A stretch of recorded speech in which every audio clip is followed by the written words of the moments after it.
Hare Krishna dear devotees అందరికి మన భాగవతామృతం session కి స్వాగతం అండి.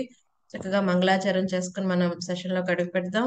జయ హరే మాతాజీ. రాధ మాధవ జయ కుంజ బిహారీ జయ రాధ మాధవ జయ కుంజ బిహారీ జయ గోపీ జన వల్లభ జయ గిరివరదారి యశోదనందన వ్రజనరంజన యమునా తీరా వనచారి జయ రాధ మాధవ జయ కుంజ బిహారీ హరే కృష్ణ కృష్ణ కృష్ణ కృష్ణ హరే హరే హరే రామ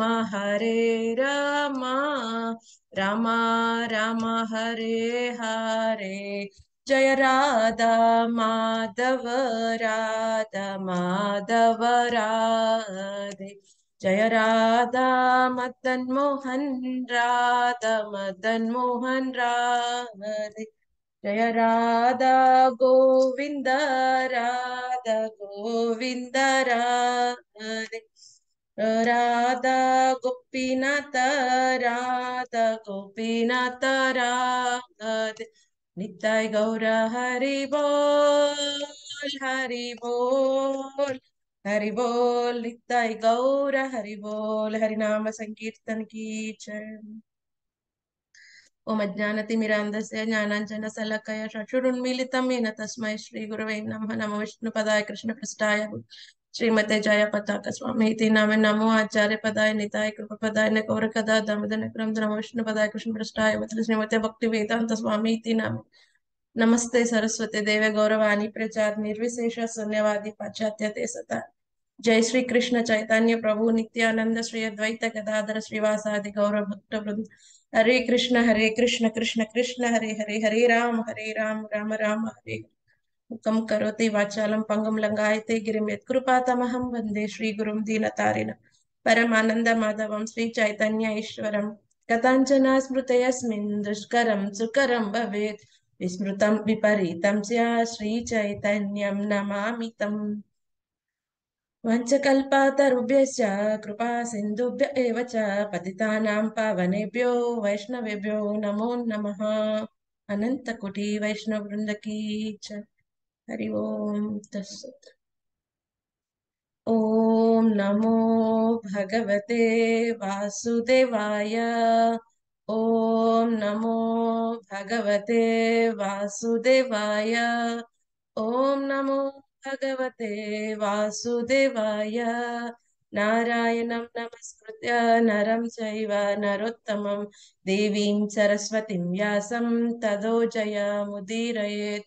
శృణ్వత స్వకథా కృష్ణ పుణ్యశ్రవణ కీర్తన హృదయంతస్థో హి అభద్రాణి విధునోతి సుహృత్సత నష్టప్రాయేషు అభద్రేషు నిత్యం భాగవత సేవయా భగవతే తమ శ్లోకే భక్తి భవతి నైష్టికి. రంధ్రా శ్రీమద్ భాగవతం కీ జై. హరే కృష్ణ అందరికీ స్వాగతం అండి. మనం హరే హరే కృష్ణ మాతాజీ. మాతాజీ ప్రణామాలు. హరే కృష్ణ డివోటీస్ అందరికీ దండవత్ ప్రణామం అండి. సో మనం హరే శ్రీమద్ కృష్ణ మాతాజీ భాగవతం దండవత్ ప్రణామ్. దండవత్ ప్రణాం ప్రభు. మాతాజీ దండవత్ ప్రణాం. దండవత్ ప్రణాం డివోటీస్. మనం శ్రీమద్ భాగవతం తృతీయ స్కందం 3వ అధ్యాయంలో ఉన్నాం. నిన్న మనం 4 శ్లోకాల వరకు చర్చించుకున్నాం. శ్రీకృష్ణ భగవానుని బృందావనం అవుట్ సైడ్ బృందావనంలో జరిగిన లీలల గురించి చక్కగా ఉద్ధవుడు విదురుడికి చెప్పటం జరిగింది.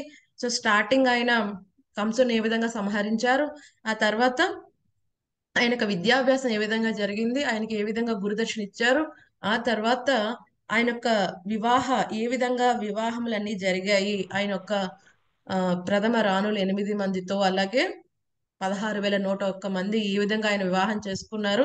సో ఆ విషయాలు ఇప్పుడు మనం చర్చించుకుంటున్నాం. ఆ తర్వాత భగవంతుని యొక్క దివ్యలీలలు ఇంకా మనకి ఉద్ధవుడు వివరిస్తూ ఉంటారు.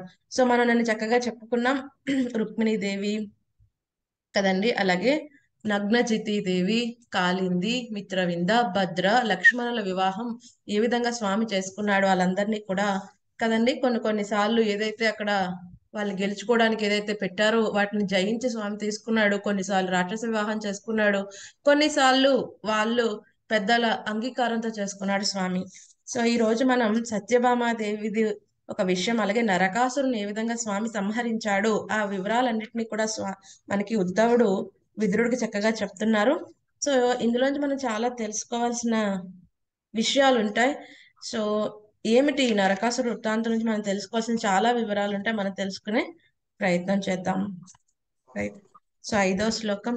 ప్రియం ప్రభుర్గామ్య ఇవ ప్రియాయ విధిసురార్చద్యుతరం యదర్థే వజ్రాద్రవత్తం సగనోరుషాంద క్రీడా మృగోసో నూనమయం వధూనాం. సాధారణ భర్త వనరించినట్లుగా శ్రీకృష్ణ భగవానుడు తన ప్రియతమ భార్యకు ముదమును కలిగించుటకు స్వర్గము నుండి పారిజాత వృక్షమును తెచ్చెను. కాని స్వర్గాధిపతి ఇంద్రుడు భార్యలచే ప్రేరేపితుడై భార్యాభీతుడైనందున ఆ దేవదేవునితో పోరుటకు వేగముగా పరుగు తీసెను. 6వ శ్లోకం. సుతం హృదేకం వపుషాగ్రసంతం దృష్ట్వా సునాభోన్మతిథం ధరిత్యా ఆమంతితస్తనయాయ శేషం దత్వా తదంతఃపురమావివేశ. ధరణీసుతుడగు నరకాసురుడు సమస్త ఆకాశమును ఆక్రమింపగోరెను. ఆ కారణమున అతడు యుద్ధమునందు శ్రీకృష్ణుచే సంహరింపబడెను. పిదప అతని జనని అర్థించగా దేవదేవుడు ఆ రాజ్యమును నరకుని పుత్రునికి ఇచ్చివేశను. అటు పిమ్మట భగవానుడు ఆ దానవుని అంతఃపురమున ప్రవేశించను. 7వ శ్లోకం. తత్రాహృతాస్తా నరదేవ కన్యా కుజేన దృష్ట్వా హరిమార్తబంధుం ఉత్సాయ సద్యో జగృహు ప్రవర్ష వ్రీడానురాగ ప్రహితావలోకై.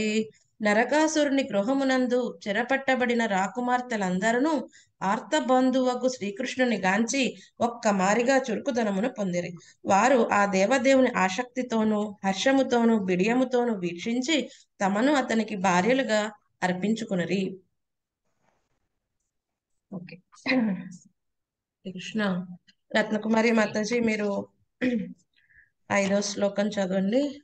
మాతాజీ నేను చదవాలండి. సుభద్ర మాతాజీ మీరు 6వ శ్లోకం చదవండి. 7వ శ్లోకం హరే కృష్ణ మాతాజీ. మీరు చదవండి. లక్ష్మీదేవి మాతాజీ మీరు చదవండి 7వ శ్లోకం. హరే కృష్ణ మాతాజీ. దండవత్ ప్రణామ్ మాతాజీ. హరే కృష్ణ మాతాజీ. దండవత్ ప్రణామ్. భాష్యంపై శ్రీల ప్రభుపాదుల వారికి జై. దేవమాత యగు అదితికి కర్ణకుండలము నొసగుటకు శ్రీకృష్ణ భగవానుడు ఒక మారు స్వర్గలోకమున కేగెను. సత్యభామ సైతం అతని వెంట జనెను. కేవలము స్వర్గలోకమందే పెరుగునటువంటి ఒక విశేషమగు వృక్షమును, పారిజాత వృక్షము గాంచి సత్యభామ దానిని పొందగోరెను. సాధారణ భర్త మాదిరి భగవానుడు భార్యకు ముదమును కలిగించగోరి ఆ వృక్షమును అచట నుండి గ్రహించెను. వజ్రాయుధధారియగు ఇంద్రునికి ఆ కార్యం క్రోధమునకు గురి చేసెను. భగవానుని వెంటబడి యుద్ధం చేయుటకు ఇంద్రుని భార్యలు అతనిని ప్రోత్సహించిరి.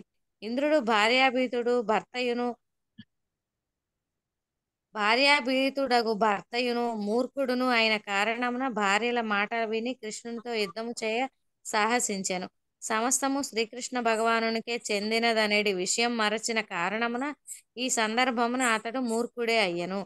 స్వర్గరాజ్యము నుండి వృక్షమును హరించినప్పటికీ శ్రీకృష్ణ భగవానుని ఎడ ఎట్టి దోషమును లేదు. కానీ ఇంద్రుడే భార్యాలోలుడైన కారణమున శచీదేవి వంటి సౌందర్యవతులకు భార్యలచే అధికారం చెలాయించబడి మూర్ఖుడయ్యను.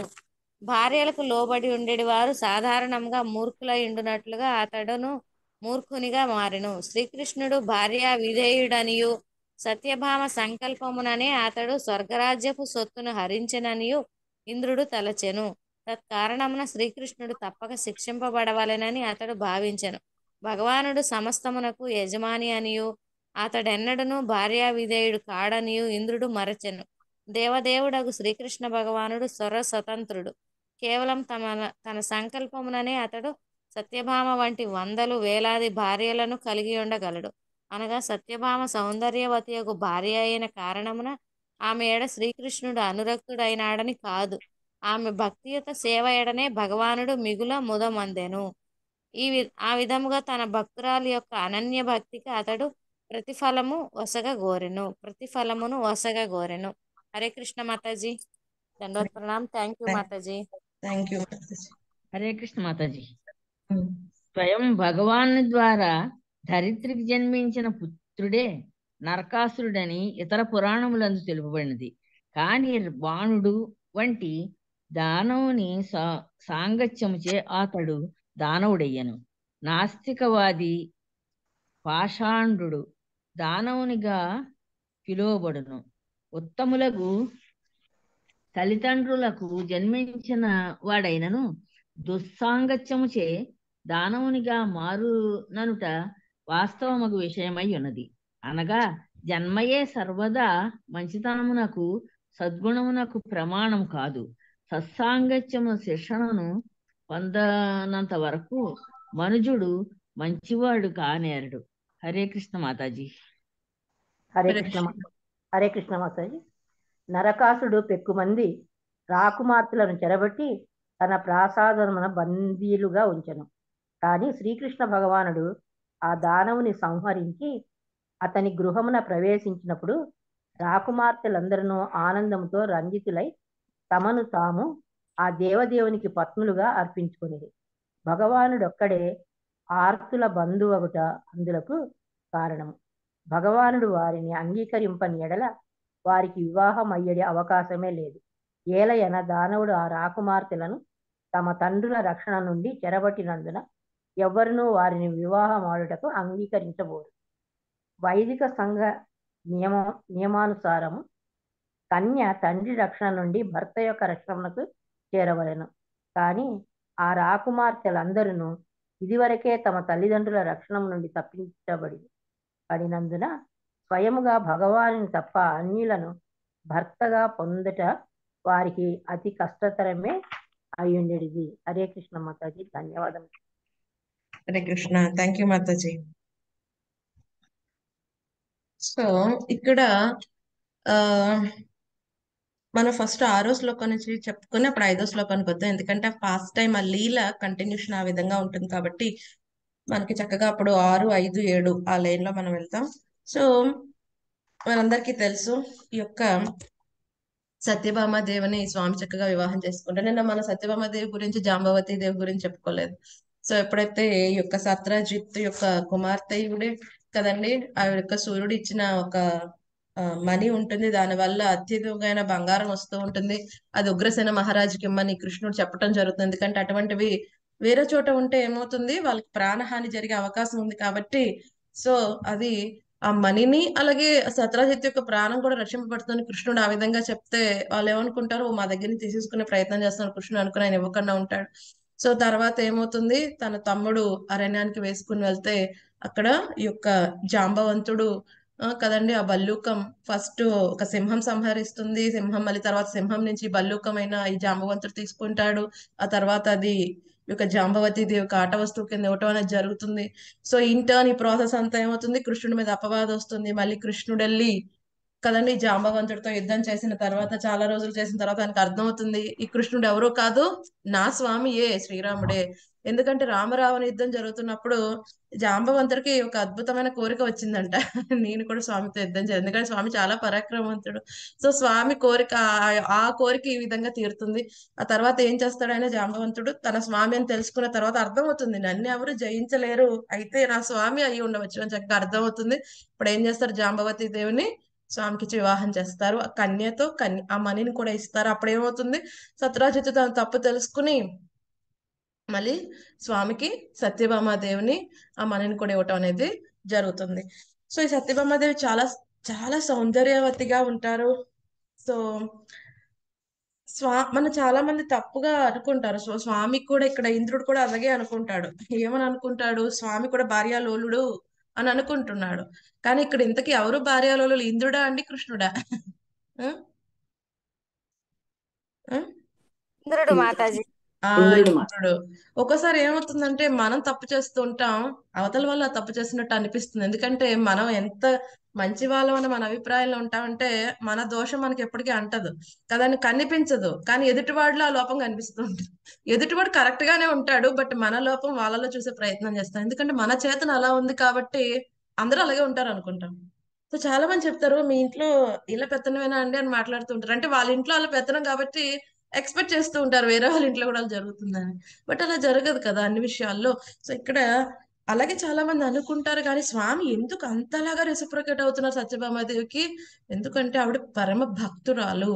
సో యథామం ప్రపర్దంతే, ఆవిడ అంత విధంగా స్వామిని శరణాగతి పొందుతుంది కాబట్టి స్వామి అంత విధంగా ఆవిడకి రెసిప్రొకేట్ అవుతూ ఉంటారు కదండి. సో అసలు స్వామి లీలలు చాలా అద్భుతంగా ఉంటాయి. కానీ చూడడానికి ఒక సాధారణ వ్యక్తి చేసినట్టు అనిపించిన అందులో చాలా అద్భుతమైన వివరణ అనేది ఉంటుంది. సో ఈ విధంగా సత్యభామాదేవితో ఉంటారు స్వామి. ఒకసారి ఏమవుతుంది, ఇంద్రుడు రావటం జరుగుతుంది ద్వారకలో సభకి. ఇంద్రుడు వచ్చి చెప్తారు, స్వామి ఈ విధంగా అమరావతికి వచ్చి నరకాసురుడు చాలా బీభత్సాన్ని క్రియేట్ చేస్తున్నాడు. ఏం చేశాడు? ఈ అమరావతి ఇంద్రలోకానికి వచ్చి ఏం చేశాడంట, వాళ్ళ తల్లి అదితిమాత యొక్క ఇయర్ రింగ్స్ కుండలాలు దొంగలించేశాడు. సో ఇంద్రుడికి అది ఎటువంటి విషయం అండి, చాలా తక్కువ విషయంలో అనిపిస్తుంది. ఎవరో వచ్చి ఒక నరకాసురుడు, ఒక రాక్షసుడు వచ్చి తన తల్లి యొక్క చెవురింగిలు కూడా కాపాడుకోలేకపోయాడు ఇంద్రుడు అంటే అది ఎంత అవమానకరమైన విషయం. సో అందుకని ఆయన అంటాడు, మేము చాలా సార్లు ప్రయత్నించాం కానీ మా వల్ల కాలేదు నిరోధించటం కదండి. ఎందుకంటే తన దగ్గర ఒక స్పియర్ ఉంటుంది, ఎవరి దగ్గర? నరకాసుడి దగ్గర. అది విసురుతాడు, ఈవెన్ వజ్రాయుధం ఉన్నప్పటికీ కూడా ఇంద్రుడు ఓడిపడతాడు. సో అందుకనే సో తర్వాత ఏమవుతుంది, వరుణుడి యొక్క అంబ్రెల్లా ఉంటుంది, ఆ వరుణుడి యొక్క సింహాసనమైన ఒక అంబ్రెల్లా అద్భుతమైనది ఉంటుంది, అది కూడా తీసుకుని వెళ్ళిపోతాడు ఆయన. సో ఇవన్నీ జరుగుతున్నాయి. సో మీరు వచ్చి ఆ నరకాసురుడి బాధ నుంచి మమ్మల్ని విముక్తి చేయాలని ఇంద్రుడు ప్రార్థించినప్పుడు వెంటనే స్వామి వితౌట్ సెకండ్ ఏమీ ఆలోచించకుండా, ఎందుకంటే ఇంద్రుడు కూడా స్వామి యొక్క భక్తుడు, మనం చాలాసార్లు చెప్పుకున్నాం కదండి. స్వామి యొక్క ఎవరైతే ఈ యొక్క వివిధ డిపార్ట్మెంట్స్ లో స్వామి కింద పనిచేస్తారో వాళ్ళందరూ కూడా స్వామి యొక్క భక్తులే. బట్ సకామ భక్తులు, కొంచెం కొంచెంగా వాళ్ళు ఏదో ఆశిస్తున్నారు. ఎవరితో శుద్ధ భక్తులు డైరెక్ట్ గా వైకుంఠంలో ఉంటారు కదండి. సో ఇప్పుడు ఏమైతుంది, ఈ ఇంద్రుడు చెప్పిన తర్వాత స్వామి వెంటనే ఈ యొక్క దాని పేరేంటి, ప్రాగ్ జ్యోతిషపుర అనే ప్రదేశంలో ఈ యొక్క నరకాసురుడి యొక్క కింగ్డమ్ అంతా ఉంటుంది. అక్కడికి వెళ్తాడు స్వామి, గరుడు మీద వెళ్తాడు. వెళ్ళేటప్పుడు ఎవరిని తీసుకుని వెళ్తాడు? సత్యభామాదేవిని కూడా తీసుకుని వెళ్తాడు. ఎందుకంటే సత్యభామాదేవికి అప్పటికే ఆయన ప్రామిస్ చేశాడు, ఏమని? పారిజాత వృక్షాన్ని ఇస్తానని. ఒకసారి నారద ముని పారిజాత పుష్పం తీసుకుని వస్తే, నీ ప్రియమైన భార్యకి ఇవ్వవయ్యా అంటే, మరీ బాగుంది ఓ నారద ముని, నీ దగ్గరే ఉంచుకో, నన్ను సమస్యలో పెడుతున్నావు అంటే, లేదయ్యా నేను ఏదైతే చేస్తున్నానో అది నీ సంకల్పం లేకుండా జరుగుతుందా ఏంటి? సరే అయితే ఈ పుష్పాన్ని నీ యొక్క ప్రియమైన భార్యకి ఇవ్వమంటే స్వామి రుక్మిణీదేవికి ఇస్తే సత్యభామాదేవి అలుగుతారు, అదేంటి స్వామి, నేను కదా మీ ప్రియమైన భార్యని, అలా ఇస్తే ఎలాగంటే స్వామి అంటారు, నీకు పువ్వేంటి మొత్తం చెట్టునే ఇచ్చేస్తాను. సరే అయితే, సో ఇప్పుడు ఎలాగో స్వర్గానికి వెళ్ళాలి కదా. ఇప్పుడు నరకాసురుని సంహరించిన తర్వాత అదితి మాత కుండలాలు ఇవ్వడానికి మళ్ళీ స్వర్గానికి వెళ్ళాలి కదా. ఓ సత్యభామ, స్వయంగా నువ్వే తీసుకుంది గాని పారిజాత వృక్షము, స్వర్గం నుంచి నీ చేతులతో నువ్వే తెచ్చుకుంది కానీ రా పద అని చెప్పి సత్యభామ దేవుని కూడా తీసుకుని వెళ్తారు. సో తీసుకుని వెళ్తారు. సో ఎంత అద్భుతంగా ఉంటుంది ఈ నరకాసురునిది యొక్క అంటే శ్రీమద్ భాగవతంలో 10వ స్కందంలో చాలా అద్భుతంగా వివరణ ఇస్తారు. సో దానికంటే ముందు మనం నేర్చుకోవాల్సిన చాలా ఉంది. ప్రభుపాద గారు భాష్యంలో చెప్పారు, జన్మయే సర్వదా మంచితనమునకు ప్రమాణం కాదు. ఎందుకు అంత పెద్ద లైన్ చెప్పారు ప్రభుపాద గారు ఇక్కడ? ఎందుకంటే జన్మతః ఈ నరకాసురుడు ఎవరి కుమారుడండి? విష్ణుమూర్తి భూదేవి కుమారుడు. వరాహ స్వామి భూదేవుల యొక్క సంతానం, స్వయం స్వామి యొక్క సంతానం. సో మనం చాలాసార్లు అనుకుంటాం, అదేంటోనండి మేమైతే 15 ఏళ్ళ బట్టి భక్తిలో ఉంటున్నాం కానీ మా అబ్బాయిని చాంటింగ్ కూడా చేయించలేకపోతున్నాం. మనం ఫీల్ అయిపోతూ ఉంటాం కదండి. సో ఇక్కడ స్వయం భగవంతుడి యొక్క సంతానం, కానీ ఒక రాక్షసుడి కింద ఎలా అయ్యాడు? బాణాసురుడు అనే ఒక గొప్ప రాక్షసుడితో సాంగత్య కారణంగా. సో ఈ సాంగత్యం అనేది పెద్ద రోల్ ప్లే చేస్తుంది ఎవరి జీవితంలో అయినా. అది మన పిల్లల జీవితంలో అయినా మన జీవితంలో అయినా. దుష్టుల యొక్క సాంగత్యం తీసుకుంటే మనం కూడా వెరీ సూన్ ఏమంటారు, 6 నెలలు ఉంటే వాళ్ళు వీళ్ళు అవుతారు, వీళ్ళు వాళ్ళు అయిపోతారు. అందుకని ఎవరితో అసోసియేట్ అవుతున్నా ఇంపార్టెంట్.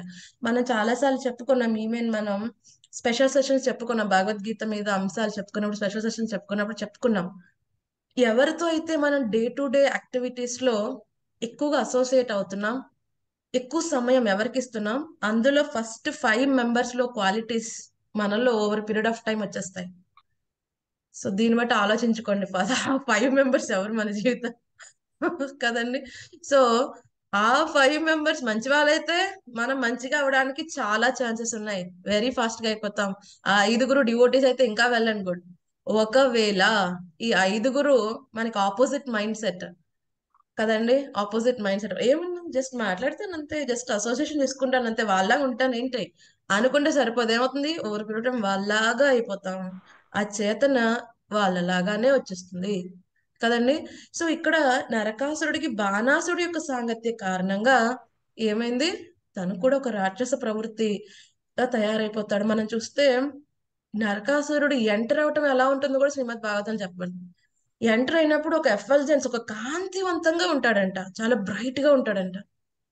ఎందుకనండి, ఎందుకంటే స్వామి యొక్క సంతానం, ఆ లక్షణాలు ఎక్కడికి పోతాయి.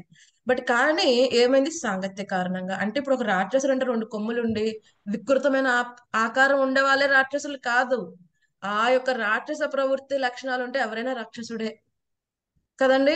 సో ఈ రోజుల్లో చాలా సోఫిస్టికేటెడ్ గా ఉంటున్నారు రాక్షసులు కదండి.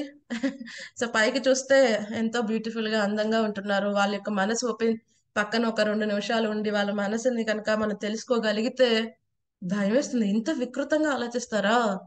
ఎన్ని చూస్తున్నాం. ఎందుకని ఇదంతా అసోసియేషన్. అసోసియేషన్ చాలా చాలా అవసరం, మంచి అసోసియేషన్. చెడు అసోసియేషన్ ఏం చేస్తుంది, మనని నాశనం చేస్తుంది, మన బ్యాక్గ్రౌండ్ ఏంటి, మన ఎటువంటి స్థితి కదండి. ఏదైనా సరే మన చేతన నాశనం అయిపోతుంది అసోసియేషన్ సరిగ్గా తీసుకోలేకపోతే. సో కైకేయి మాత చేతనం ఎలా డిస్టర్బ్ అయింది, ఈ మంథర కదండి, మంథర యొక్క సాంగత్యం, కేవలం మంథర యొక్క సాంగత్యం. ఫస్ట్ టైం ఆవిడ వినలేదు, బట్ కానీ ఎవరైతే ఆ చెడు మనకి ఇవ్వాలి అనుకున్నారో మనం దాన్ని యాక్సెప్ట్ చేసేంత కంటిన్యూస్ గా మన పిన్ పాయింట్ చేస్తూ ఉంటారు. ఓవర్ పీరియడ్ ఆఫ్ టైం వాళ్ళది మనం యాక్సెప్ట్ చేస్తాం. కైకేయి మాత ఫస్ట్ టైమే ఒప్పుకోలేదు, మా అందరు చెప్పేసింది. మా అందరు రకరకాలుగా ప్రయత్నిస్తుంది, చిట్ట చివరికి ఏమంటుంది, ఏదైతే కైకేయి మాతకి ఇబ్బందికరంగా ఉంటుందో నువ్వు కౌసల్యాదేవికి దాసివైపోతావు, నీ పుత్రుడు రాముడికి దాసుడైపోతాడు. ఇది ఏమైంది, ఆవిడ యొక్క స్థితిని ఒక్కసారి కుదిపేసింది కదండి. సో ఈ చెడు సాంగత్యం ఏం అవ్వదులే, వాళ్ళు నా కింద వాళ్ళే కాబట్టి వాళ్ళతో అసోసియేషన్ నాకు ఏం అవ్వదు, లేకపోతే నేను చాలా ఆధ్యాత్మికతలో ముందుకెళ్ళిపోయాను కాబట్టి వీళ్ళతో అసోసియేట్ అయినా నేనేం అవ్వను అనుకోవడానికి లేదు. అందుకనే చక్కగా సాధు సాంగత్యం అనేది చాలా చాలా ఇంపార్టెంట్. ఎవరితో సాంగత్యం చేస్తున్నాం, ఈచ్ అండ్ ఎవ్రీ మినిట్ ఎవరితో స్పెండ్ చేస్తున్నాం, చాలా చాలా ఇంపార్టెంట్ కదండి. సో అందుకని ప్రభుపాద్ గారు ఇక్కడ చెప్పారు, సత్సాంగత్యమున శిక్షణను పొందనంత వరకు మనుజుడు మంచివాడు కాని కాడు. సో ఒక మంచి మనిషి అవ్వాలి అంటే సాధు యొక్క సాంగత్యం మన జీవితంలో చక్కగా ఉండాలి. సరే అయితే ఇప్పుడు కొంతమంది చెప్తారు, మేము భక్తులు ముందుకు వెళ్తామండి but without devotee association. So అది ఎటువంటిది, ఏ విధంగా ఉంటుంది, వాళ్ళ కండిషన్ వాళ్ళు ఏం చేసుకుంటున్నారు. భరతుడు గురులాగా ఉంటుంది. సో భరత మహారాజ్ యాక్చువల్ గా ఆధ్యాత్మిక జీవితం కోసమే వెళ్ళాడు, బట్ బై ఛాన్స్ అక్కడ కూడా అసోసియేషన్ ఉంటే బాగుండేది. బట్ మన పరిస్థితుల్లో ఇప్పుడు భరత మహారాజ్ అడ్వాన్స్ అయిపోయాను అనుకోలేదు, కానీ ఇక్కడ మనం అడ్వాన్స్ అయిపోయాం అనుకుని ఓకే ఈ రోజు చాలా అడ్వాన్స్ భక్తిలో పడిపోతారు. పడిపోతాం. ఎప్పుడైతే మనం అడ్వాన్స్ అయిపోయాం, ఇక నాకు భక్తులు అవసరం లేదు, నేను ఎక్కడ కూర్చున్నా అసలు ఎవరితోనూ సంబంధం లేకపోయినా నేను చాలా సూపర్ డూపర్ గా భక్తులు వెళ్ళిపోతాను, కృష్ణుడితో ఫేస్ టు ఫేస్ నేను మాట్లాడగలను అనుకుంటే అది వెరీ వెరీ రిస్కీ, డేంజరస్. దానికి మించిన డేంజరస్ ఏమి లేదు కదండి. ఎప్పుడూ కూడా మన యొక్క డివోటీ అసోసియేషన్ వాళ్ళ ప్రొటెక్షన్ లో, వాళ్ళ కవరింగ్ లోనే మనం ఉండాలి. అది మనకి చాలా చాలా ప్రొటెక్ట్ చేస్తుంది. ఒకవేళ మనం నిరుత్సాహంగా మనకి మనమే వెనక్కి వెళ్ళిపోయినా ఏం చేస్తారు వాళ్ళు, ప్రభుపాద్ గారు ఎగ్జాంపుల్ చెప్తారు, ముంబై ట్రైన్ లో ఏమవుతుంది, ట్రైన్ ఎక్కాలంటే జస్ట్ వెళ్ళి అక్కడ ఎక్కుతున్న వాళ్ళతో నుంచుంటే వాళ్ళే ఎక్కిచ్చేస్తారు. ట్రైన్ స్టార్ట్ అయ్యి తెలుస్తుంది ఆల్రెడీ మనం ఎక్కిస్తాం పర్లేదు కదండి. ఎవరికి వచ్చేటప్పుడు కూడా అంతే, ఎక్కడ తీసుకోవాలంటే వాళ్ళే తీసుకుని వచ్చేస్తారు. ఒకవేళ రాంగ్ డెస్టినేషన్ నుంచి ఉంటే వాళ్ళతో పాటు మనని తీసుకుని వచ్చేస్తారు. సో డివోటీ సాంగత్యంలో ఉంటే మనం పడిపోతుంటే లేపుతారు కదండి, దుస్సాంగత్యానికి వెళ్తుంటే మనం అలర్ట్ చేస్తారు. అలా కాకుండా మనం కేవలం సత్సంగాన్ని విడిచిపెట్టి దుస్సాంగత్యానికి వెళ్ళినాం అనుకోండి, ఏమవుతుంది? మన ఆధ్యాత్మిక ఉన్నతి పడిపోతుంది. మరి ఇక్కడ నరకాసురునికి ఒక బాణాసురుడే ఉన్నాడు కదండి, ఒకే ఒక బాణాసురుడు. 10 మందితో ఏం తిరగలేదు, ఆయన ఒక్క బాణాసురుడితో తిరిగాడు. మరి మన బాణాసురుడు ఎవరు చెప్పండి? మన బాణాసురుడు ఎవరైనా ఉన్నారా? లేరా? అసలు మనకి బాణాసురుడు లేదు, లేరు. Phone Mataji, phone. ఫోన్, ఇంకా టీవీ కూడా మాట్లాడి టీవీ. ఓకే, ఇప్పుడు చాలా టీవీ తగ్గించారు అనుకుంటున్నాను ఫోన్ వచ్చిన తర్వాత. అఫ్ కోర్స్ ఇప్పుడు పెద్ద స్క్రీన్ లో చూడాలి, టీవీలు చూడాలి, తప్పదు. ఇంకా మన మనస్సు, చంచలమైన మనస్సు. మనసు. ఓకే, పోనీ మీ బాణాసురుడు ఎవరు చెప్పండి? నరకాసురుడు యొక్క బాణాసురుడు ఒక్కడే ఉన్నాడు. సో మీ నాకు బాణాసురుడు మాత్రం ఎవరు? ఫోనే మాతాజీ. ఫోన్. ఫోన్ ఓకే పట్టుకుంటే అరగంట టింగని తిరిగిపోతాను. ఓకే, ఇంకా నాకు రామాలయమేనండి, అంతకన్నా నాకేం లేదు. రామాలయమే. వాడు బాణాసురుడు కాదు, అదే కృష్ణ భగవాన్. మీరు భగవంతుడితో అసోసియేట్ ఉంది. ఇక్కడ బాణాసురుడు గురించి మాట్లాడుకోండి. మన జీవితంలో ఎవరు బాణాసురుడు? చెడు ఇంట్లో అసోసియేట్. ఇంట్లో ఉన్న వాళ్ళతో అసోసియేషన్ లో ఉండి భయం వేస్తుంది మాతాజీ. అయ్యయ్యో, ఆ ఫుడ్ మాట అనకండి. ఇప్పుడు మీరు బాణాసురులు అంటే మన క్లాస్ కూడా అటెండ్ అవ్వనివ్వరు మిమ్మల్ని. రైట్, ఇంకా భౌతిక ప్రపంచం, ఎవరండి? భౌతిక ప్రపంచం కూడా. భౌతిక ప్రపంచం. ఓకే ఓకే, ఇంకా ప్రెసెంట్ ఫోనే మాతాజీ ఎవరికైనా కూడా. ఎవరికైనా ఫోనే. ఓకే, సో అందరి చేతుల్లో బాణాసురుడు ఉన్నాడు, అందరితో బాణాసురుడు ఉంటున్నాడు. వావ్. రైట్, లోపల కూడా లేడు, పక్కనే ఉంటాడు. పొద్దున్నే లేచిన వెంటనే ఇదివరకు రోజుల్లో బాగా గుర్తు, చేతులు పెట్టుకుని ఆ లక్ష్మీదేవి, సరస్వతి దేవి, గోవింద అని దండం పెట్టుకుని కానీ లెగిసేవారు కాదు. ఇప్పుడు ఫోన్. ఏమైనా అలర్ట్స్ వచ్చాయా? కొంతమందిని చూస్తే మనం ఎప్పుడైనా సపోజ్ ట్రావెలింగ్ చేస్తూ, ట్రావెలింగ్ లో 1 o'clock 2 o'clock మెలుగ్గా ఉండాల్సి వచ్చి డెస్టినేషన్ దిగాల్సి వచ్చినప్పుడు చూస్తుంటే 1 o'clock 2 o'clock కూడా జనాలు ఆన్లైన్ లోనే ఉంటారు. ఎందుకంటే అప్పుడే మీరు ఫోన్ చేసి ఒకవేళ ఏమైనా అనారోగ్యంగా ఉన్నారు, ఇప్పుడు ఎందుకో లైవ్ లో ఉన్నారంటే ఇప్పుడే బాత్రూమ్కి వెళ్ళొచ్చు అని బాత్రూమ్కి వెళ్ళొచ్చు అంటే రాత్రి పడుకున్న 10 నుంచి 2 లోపల ఎవరైనా మంచి విషయం చెప్పేస్తే వాట్సాప్ లో పోతుంది కదండి. ఇది ప్రాబ్లం, ఇది ప్రాబ్లం. ఏం చేస్తున్నాం? కంటిన్యూస్ గా బాణాసురుడు లాంటి మన ఫోన్ తోనే మన అసోసియేట్. పెద్దగా ఎవరు మన నాశనం చేయక్కర్లేదు కదండి. సో కానీ ఈ ఫోన్ తో మనం క్లాసెస్ కూడా అటెండ్ అవుతున్నాం, టెక్నాలజీతో మనం ఆధ్యాత్మిక జీవితంలో ఉపయోగించుకున్న చాలా సంతోషం. బట్ అది 10% అయితే మనం ఒక్కోసారి 90% దానికి ఉపయోగిస్తే పడిపోయే అవకాశం ఉన్నది. సో మనం కూడా రిస్ట్రిక్షన్స్ పెట్టుకోవాలి. దాంట్లో కూడా అవకాశాలు ఉంటాయి ప్రతి టెక్నాలజీలో. యూట్యూబ్ లో కూడా ఒకటి ఉంటుంది సెట్టింగ్స్ లో, మోర్ దెన్ 1 hour అయితే నాకు అలర్ట్ ఇవ్వండి. అప్పుడు ఆపేస్తుంది నువ్వు ఏ వీడియో వింటున్నా, అప్పుడు వెంటనే అలర్ట్ వస్తుందో అప్పుడే ఇంతసేపు అయిపోయింది కాబట్టి ఆపేయాలి. అదే డివోషనల్ అనుకోండి, మనం కంటిన్యూ చేసుకోవచ్చు కదండి. ఎందుకంటే ఇప్పుడు రకరకాలు పంపిస్తూ ఉంటారు. ఒక్కొక్కసారి మనం ఏదో డివోషనల్ వీడియో విందామంటే కింద చాలా స్క్రోలింగ్స్ వస్తాయి, ఆటోమేటిక్ గా చేయి వెళ్ళిపోతుంది కదండి. సో ఒక్కోసారి ఫోన్ ఓపెన్ చేసి వాట్సాప్, మళ్ళీ ఒక్కసారి వాట్సాప్ అన్ని చూసి క్లోజ్ చేసేవాడికి అరగంట అయిపోతుంది. ఎందుకంటే జనాలు జస్ట్ కీప్ ఆన్ ఫార్వర్డింగ్. ఎందుకు ఫార్వర్డ్ చేస్తారో తెలియదు, అందులో ఏం డేటా ఉండదు, జస్ట్ ఫార్వర్డ్. కానీ మనం ఏదైనా ఇంపార్టెంట్ మిస్ అయిపోతామని భయం వేసి చూడాల్సి వస్తుంది. చూసినప్పుడు ఏమవుతుంది? టైం వేస్ట్ కదండి. సో ఇవన్నీ కూడా మన జీవితంలో ఏం చేస్తాయి? మన చేతన్ని పాడు చేస్తాయి. సో ఏం చేయాలి మనం? చాలా సిన్సియర్ గా ఏదైతే సాధన చేస్తున్నామో చేస్తూ ఏం చేయాలి? ఇక్కడ ప్రభుపాద్ గారు చెప్పారు, శిక్షణ. ఎవరి అండర్లో? గురువు యొక్క అండర్లో, భక్తుల యొక్క సాంగత్యంలో చాలా శ్రద్ధగా, సిన్సియర్ గా మన సాధన కనుక మనం ఫాలో అవ్వగలిగితే డెఫినెట్ గా మనం మంచి సాంగత్యంలో ఉంటే మనకి అభివృద్ధి అయ్యే అవకాశం ఉన్నది. లేకపోతే దెర్ ఈస్ ఎవ్రీ ఛాన్స్ మనకు కూడా నరకాసురుడు లాగానే మనం కూడా పతనం అయ్యే అవకాశం ఉంటుంది. సో ఈ నరకాసురుడు యొక్క క్యాపిటల్ మనకి శ్రీమద్ భాగవతంలో చాలా అద్భుతంగా వివరిస్తారు. 6 layers లో ప్రొటెక్షన్ పెట్టుకుంటాడు. సో ఎలాగైతే ఇప్పుడు కూడా మనం గేటెడ్ కమ్యూనిటీస్ అని, చుట్టూరు ఫెన్సింగ్ అని కదండి, గోడ పైన ఇన్ని సెంటీమీటర్స్ ఫెన్సింగ్ అని కదండి, ఒక్కొక్క బ్లాక్ కి సెక్యూరిటీ అని ఎలాగైతే మనం ఇప్పుడు ఎలా పెట్టుకుంటున్నాం. సో అప్పట్లో నరకాసురుడు ఎంత అద్భుతంగా తన ఫోర్ట్ అంతా మేనేజ్ చేసేవాడు. స్టార్టింగ్ ఎలా ఉండేది, చాలా అన్లిమిటెడ్ నెంబర్ ఆఫ్ సోల్జర్స్ తో ఒక లేయర్ అనేది ఉంటుంది అనమాట. సో ఎవరు లోపలికి వెళ్ళడానికి ముందే. సో దాని తర్వాత వాటర్ కెనాల్స్, వాటర్ తో ఒక లేయర్ ఉంటుంది మొత్తం చుట్టూరు, కోట చుట్టూరు ఒక సైన్యం.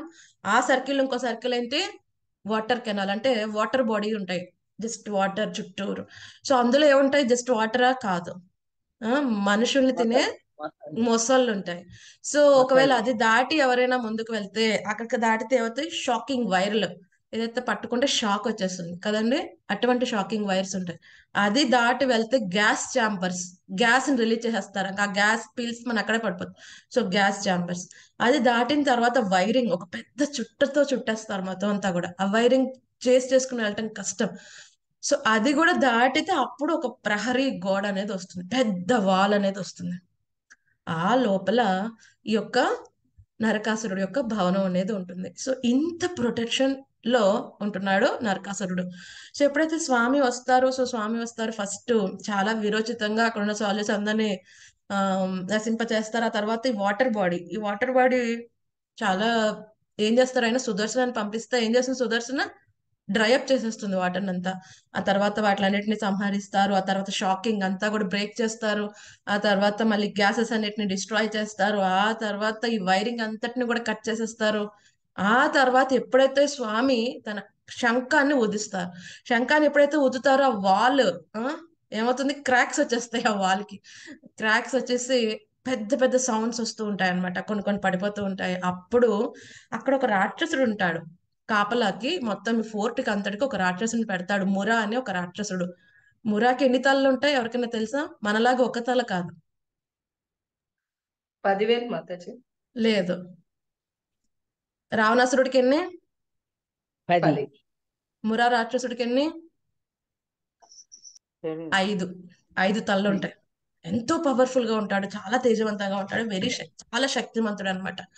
సో అతన్ని దాటి లోపలికి వెళ్ళటం అసాధ్యం.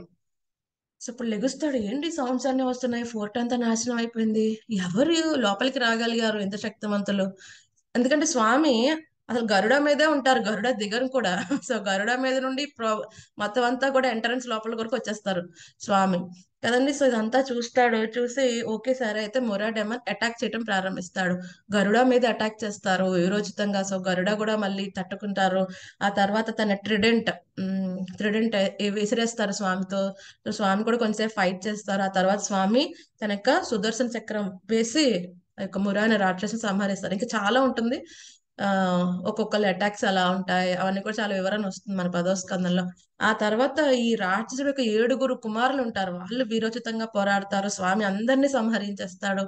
ఎప్పుడైతే ఈ 7 కుమారులు కూడా అయిపోయారో, ఇది ఫైనల్ ప్రొటెక్షన్ లేయర్ అంతా బ్రేక్ అయిపోతుంది.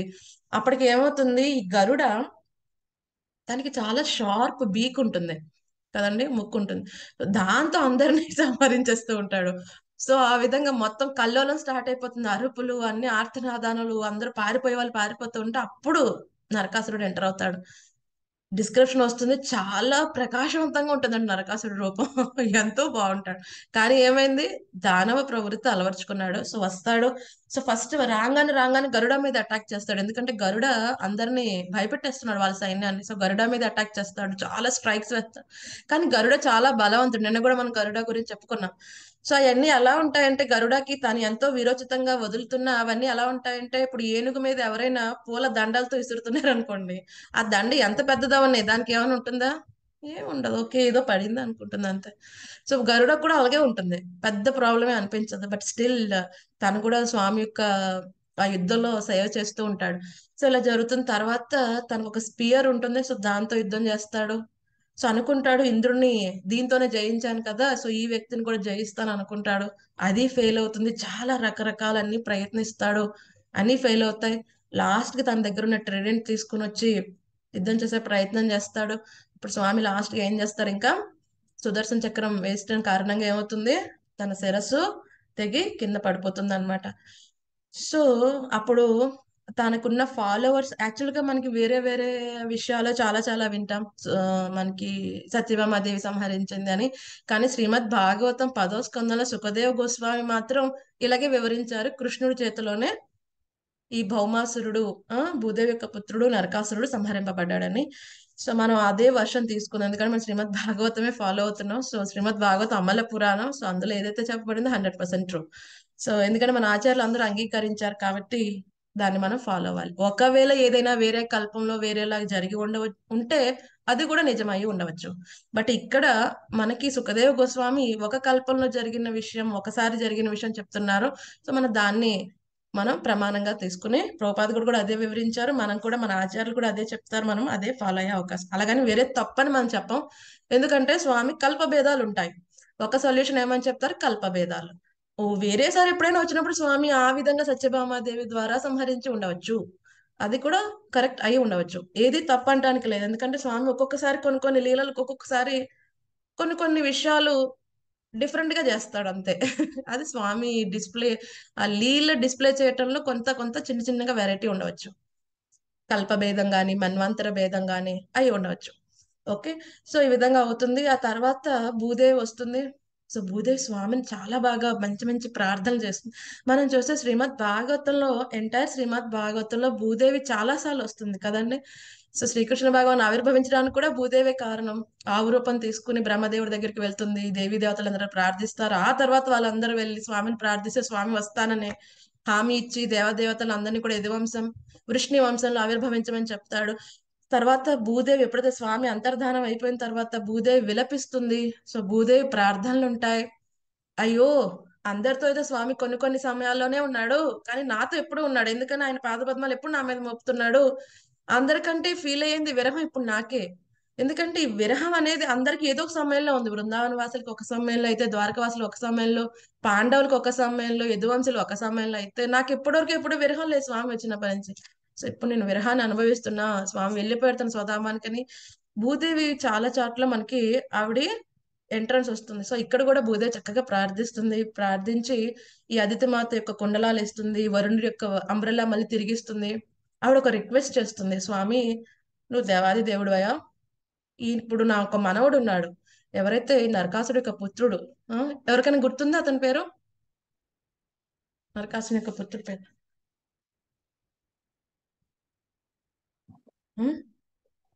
భాగదత్త.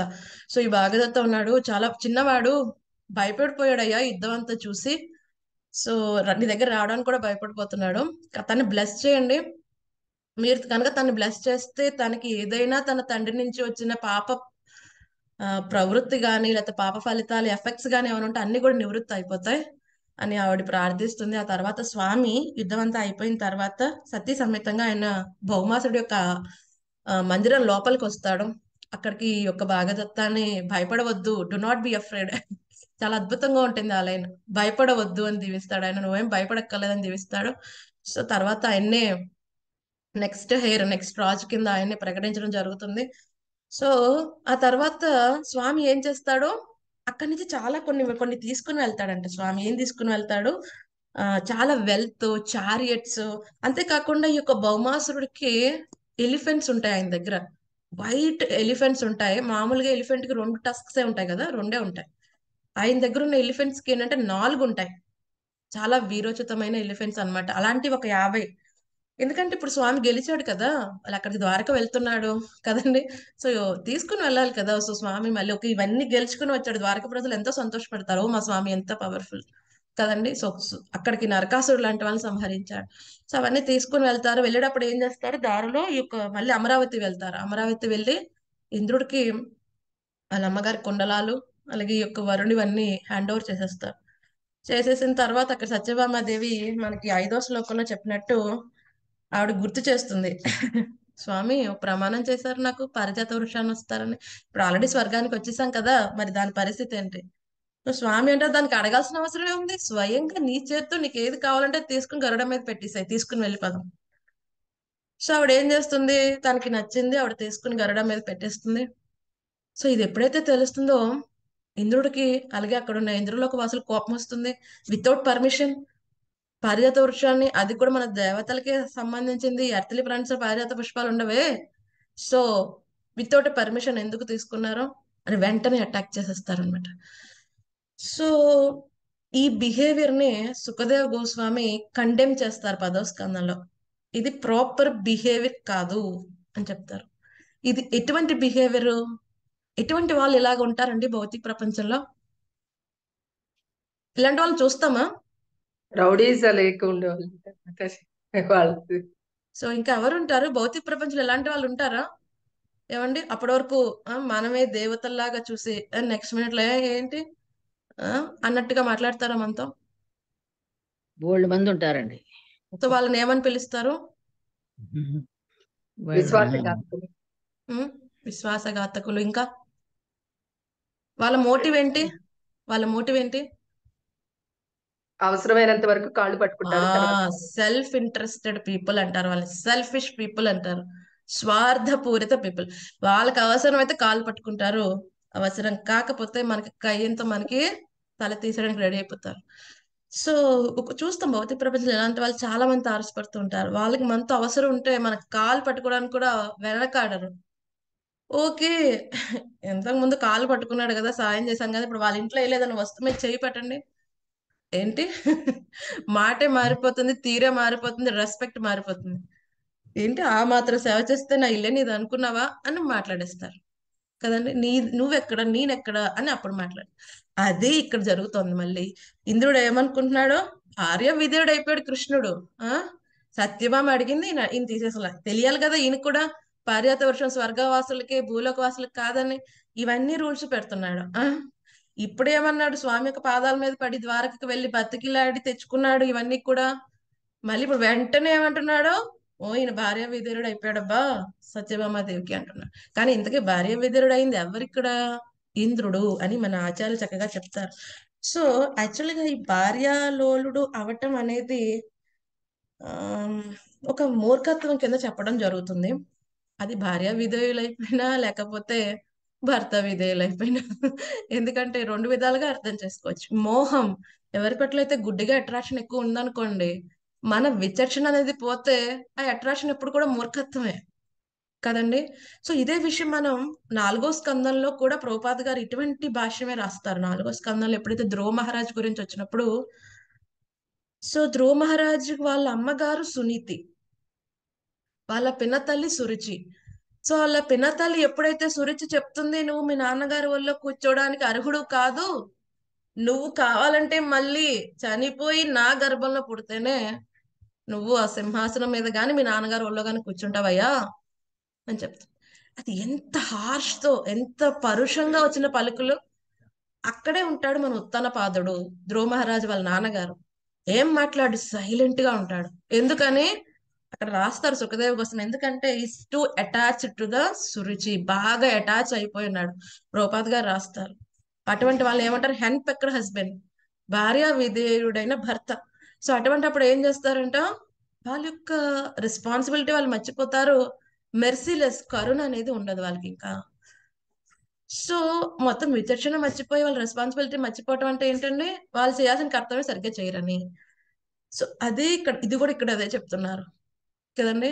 ఈవెన్ కశ్యపుడు దితి కలవరాని సమయంలో కలుద్దామని అడ్వైస్ ఇచ్చినప్పుడు కూడా కశ్యపముని గట్టిగా వారం చేసి ఉంటే హిరణ్యాక్ష హిరణ్యకశిపుల సంతానం వచ్చేదే కాదు. సో కానీ ఎప్పుడైతే భార్య విధేయులు అయిపోయామో ఏమవుతుంది, విచక్షణ, మన రెస్పాన్సిబిలిటీ మనం సరిగ్గా చెయ్యము. అదే ప్రభుపాద గారు ఇక్కడ చెప్తున్నారు. ఇక్కడే ఇంద్రుడు కూడా అదే ప్రాబ్లం వచ్చింది. ఇప్పుడు ఆ కారణంగా ఏమైంది, సో సరిగ్గా స్వామితో సరిగ్గా వ్యవహరించలేకపోయాడు కదండి. సో మనకి ఇక్కడ వార్నింగ్ ఇస్తున్నారు. ఏమని చెప్తున్నారు, ఎవరైతే గనక శుద్ధ భక్తితోనే మనం స్వామిని సేవించాల్సి ఉంటుంది, స్వామి నుంచి ఏమీ ఆశించకూడదు. అంతేకాకుండా మనం ఎప్పుడైనా గనక ఏదైనా ఒక దాని పట్ల అటాచ్మెంట్ ఉంటే మన స్వామిని విడిచిపెట్టడానికి కూడా రెడీ అయిపోతూ ఉంటాం.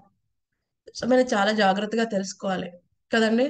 సో స్వామికి శరణాగతి నుంచి మనం ఏదైనా దూరంగా తీసుకుని వెళ్తుంది అంటే మనం దాన్ని విడిచిపెట్టాలి, అది మనకి ఎంత ప్రియమైనదైనా కదండి. లేకపోతే దాన్ని ఎదిరించి చెప్పగలగాలి కదండి. సో లేకపోతే ఏమవుతుంది, ఏదైతే ఇంద్రుడు అపరాధం చేశాడో అటువంటి దాన్ని సుఖదేవ గోస్వామి కూడా కండెమ్ చేస్తారు, ఇష్టపడరు. ఇది సరైన బిహేవియర్ కాదని సుఖదేవ గోస్వామి కూడా చెప్పేస్తారు.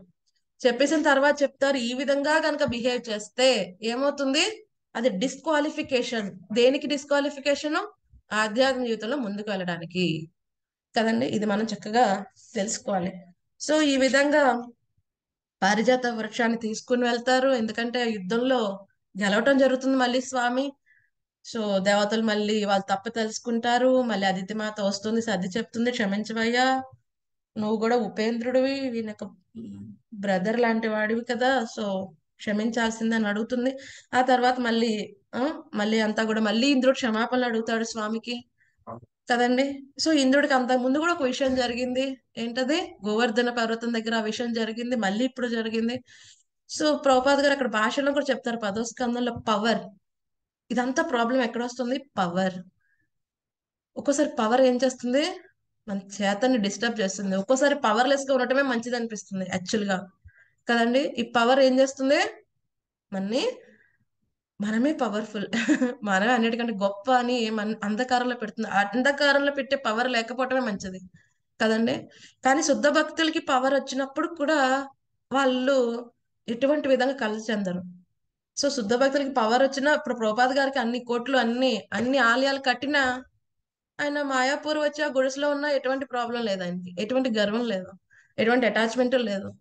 సో శుద్ధ భక్తులకి పవర్ వచ్చినా ప్రాబ్లం ఉంటుంది, ఎందుకంటే వాళ్ళు దానికి దేంతో అటాచ్ అయ్యి ఉండరు కదండి. సో మనం భక్తియుతంలో ముందుకు వెళ్ళాలి అంటే మనకున్న సంపత్తులైనా ఆస్తులైనా శక్తులైనా స్వామి నుంచి వచ్చాయి. స్వామికి కావాలంటే ఎప్పుడైనా తీసేసుకోవచ్చు అని గుర్తు పెట్టుకుని గర్వం లేకుండా ఉండాలి. ఎందుకంటే నరకాసురుని ఆయన ఒక ఫోర్ట్ చూసారో ఎంత అద్భుతంగా ఉన్నది. ఎవరు జయించలేరు, కానీ స్వామి తలుచుకుంటే, స్వామి సంహరించాలనుకుంటే ఎవరిని కాపాడలేరు. స్వామి కాపాడాలి అనుకుంటే ఎవరు సంహరించలేరు కదండి. సో ఇది మనం గుర్తు పెట్టుకుని ఈ రోజు నాకు ఇచ్చిన ఏ శక్తి అయినా స్వామి ఎప్పుడైనా తీసేసుకోవచ్చు, ఎందుకంటే దానికి మనం నిజమైన ఓనర్ కాదు. భగవద్గీత పదో అధ్యాయం స్వామి చెప్తారు, శక్తిమంతులో శక్తిని, బుద్ధిమంతుల్లో బుద్ధిని, జ్ఞానవంతుల్లో జ్ఞానాన్ని, అందమైన వస్తువులు ఆయనే అందం కదండి. సో ఆయనే అయినప్పుడు అది ఎప్పుడైనా వెనక్కి తీసేసుకోవచ్చు. కాబట్టి చాలా జాగ్రత్తగా ఆయన ఇచ్చిన వాటిని ఆయన సేవలో ఉపయోగించాలి, కానీ ఆయన ఎదిరించడానికి ఉపయోగిస్తే మనకి నాశనం వస్తుంది అని చక్కగా ఈ లీల ద్వారా మనం అర్థం చేసుకోవాలి. సో ఆ తర్వాత ఈ నరకాసుడి గృహం లోపలికి వెళ్ళినప్పుడు ఈ 16,100 మంది రాకుమార్తెల్ని ఆయన బందీ చేసి ఉంచుతాడు నరకాసురుడు. సో వాళ్ళందరినీ స్వామి చూడటం జరుగుతుంది. సో వాళ్ళందరూ ఏంటంటే ఇదివరకు రోజుల్లో ఏంటి, పెళ్ళి అవ్వక ముందు తండ్రి సంరక్షణలో ఉండాలి, పెళ్ళైన తర్వాత భర్త, వృద్ధాప్యంలో భర్త ఉంటే భర్త, లేకపోతే కుమారుడు సంరక్షణలో ఉండాలి. అలా కాకుండా ఒకసారి ఆ రక్షణ నుంచి బయటికి వెళ్ళిన స్త్రీని మళ్ళీ ఎవరు కూడా మంచిగా ఉన్న స్త్రీ, మంచి గుణాలతో ఉన్న స్త్రీ అని ఎవరు కూడా ఆదరించేవారు కాదు. ఒకవేళ పెళ్ళి అవ్వక ముందు కనుక ఆ స్త్రీ తండ్రి రక్షణ నుంచి బయటికి వెళ్ళిపోతే మళ్ళీ ఆవిడ ఎవరు వివాహం చేసుకునేవారు కాదు కదండి.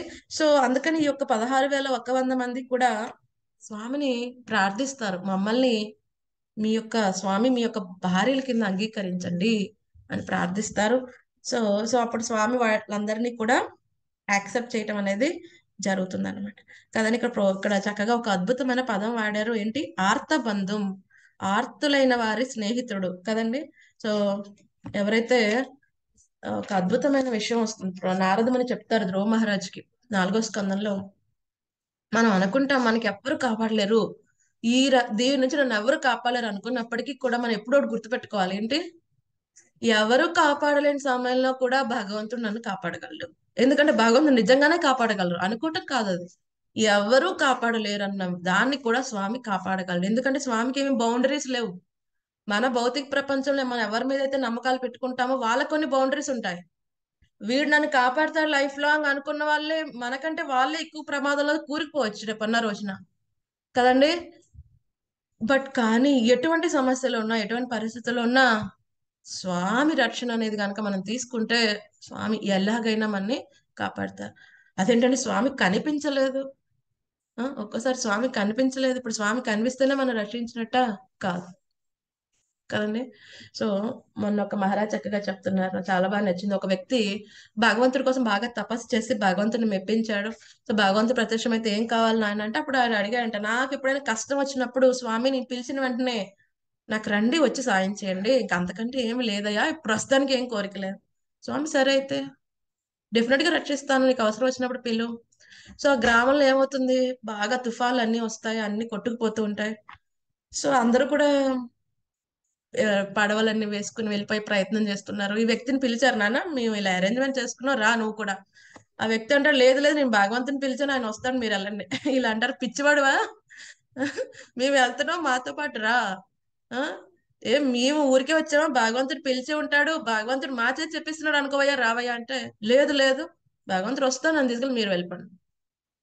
సో ఆ వ్యక్తిని పంపించేస్తాడు. తర్వాత ఎవరైతే ఈ పడవలన్నీ వేసుకుని వెళ్తున్నారో, సో వాళ్ళు ఒక్కొక్క ఇల్లు మళ్ళీ చూసుకుంటూ, మళ్ళీ సెకండ్ టైం ఆ ఊరి యజమాని ఎవరైతే ఉంటాడో నాయకుడు మళ్ళీ వస్తాడు. ఏమయ్యా నువ్వు రావట్లేదంటారా, తీసుకుని వెళ్తాను అంటే, లేదు లేదు నా భగవంతుడు వస్తాడు.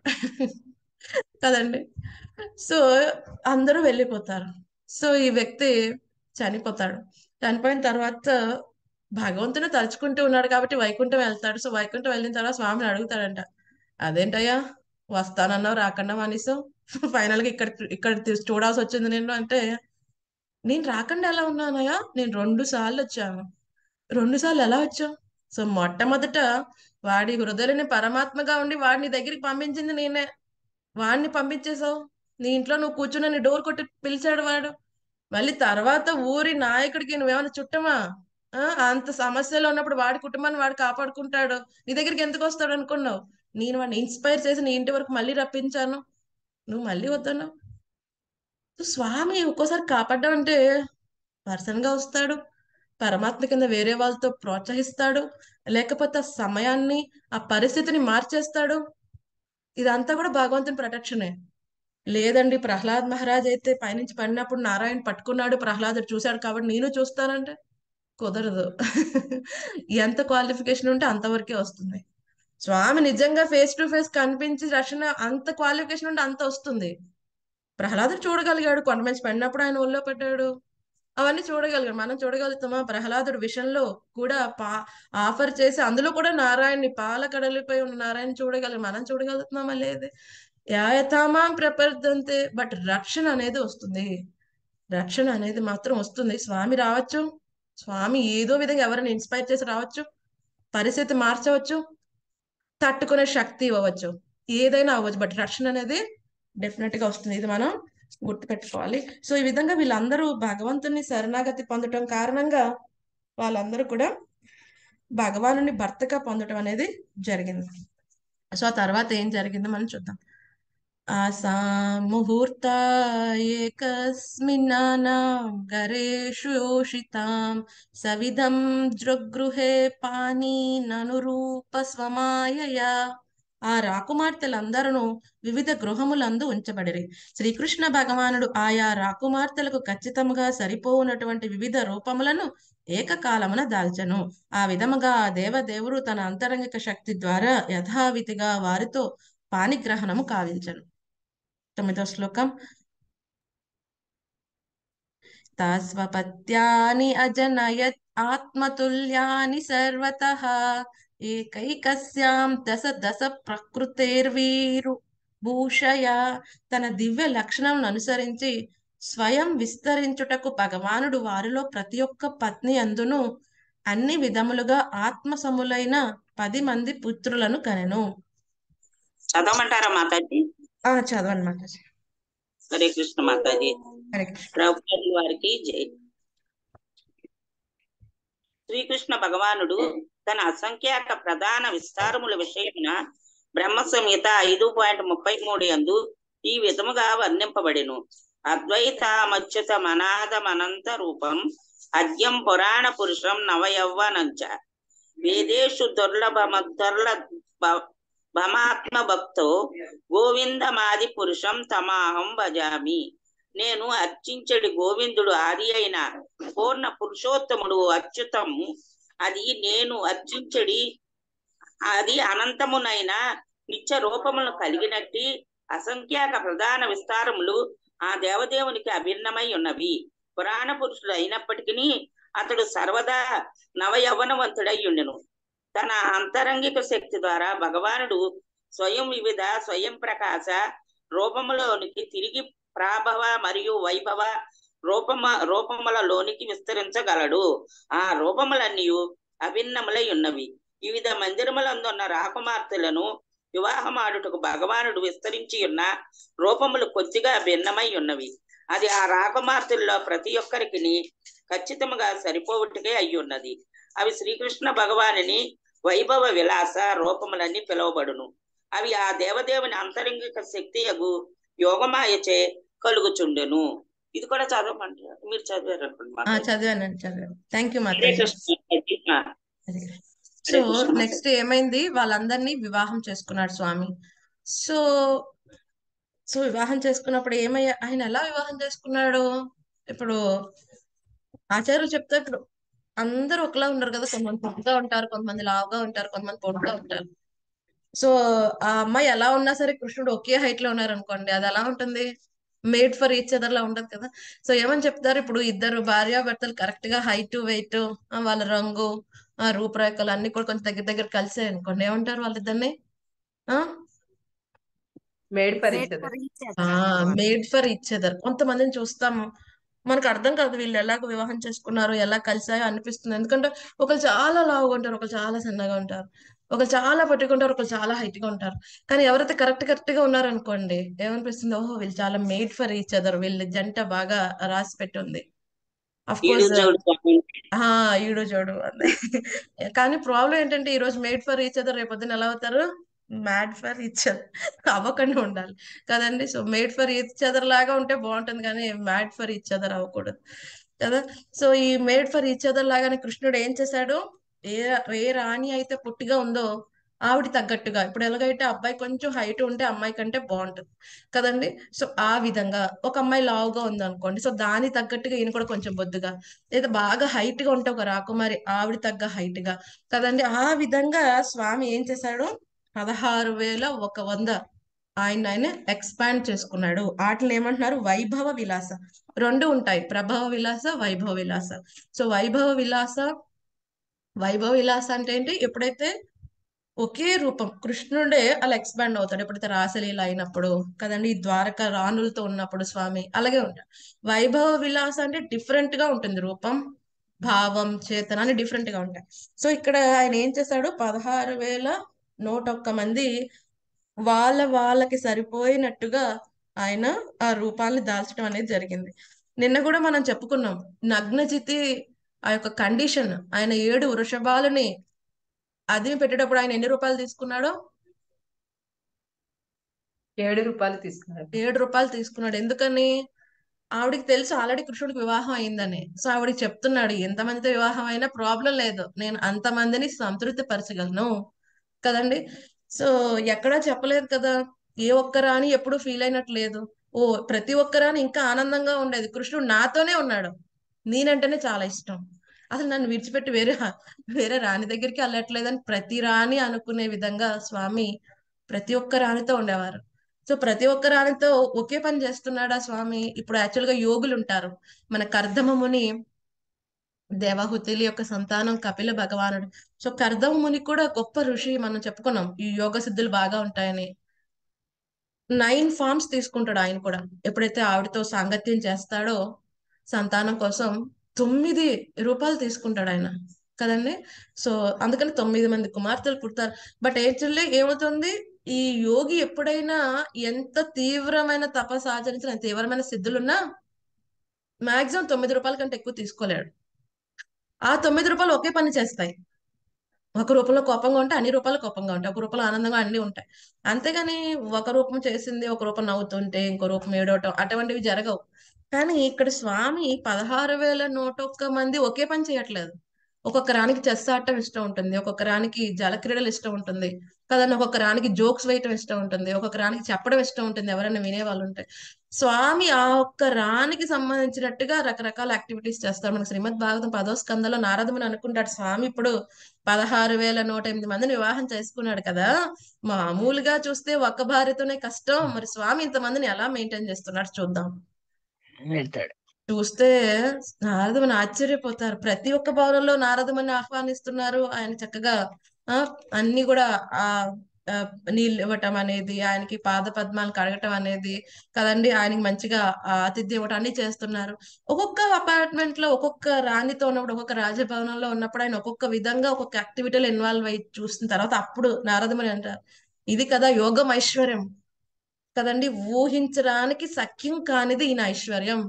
అందుకని ఈయన ఎవరు? యోగీశ్వరుడు కదండి, యోగీశ్వరుడు కదండి. సో ఆయన మించింది ఎవరు డిస్ప్లే చేయలేరు కదండి. అందుకనే కొంతమంది భక్తులు కాని వాళ్ళకి 16,108 మంది అసాధ్యం అండి. ఇది ఓన్లీ స్టోరీస్.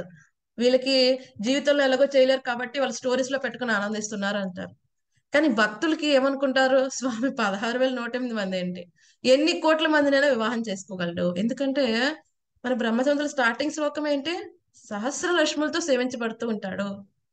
అటువంటి గోవిందు నేను భజిస్తున్నా అని బ్రహ్మదేవుడు చెప్పారు.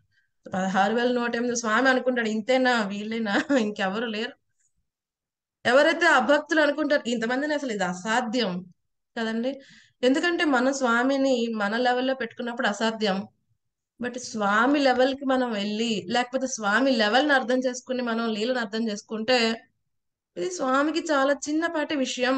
16,108 మందిని ఒకేసారి వివాహం చేసుకోవటం కానీ, 16,108 మందితో ఒకేసారి వివాహ వ్యవస్థలో ఉండటం అనేది కానీ, అలా ఉన్నప్పటికీ కూడా ఎవరితోనూ అటాచ్ అవ్వకుండా బ్రహ్మ ముహూర్తంలో స్వామి లెగిస్తాడంట కదండి. మన శ్రీమద్ భాగవతంలో వస్తుంది, స్వామి బ్రహ్మ ముహూర్తంలో లెగిస్తాడు. గృహస్థాశ్రమంలో ఏం చేయాలి, ఎద్దే దాచరతి శ్రేష్ఠ, బ్రహ్మ ముహూర్తంలో లెగిస్తాడు స్వామి.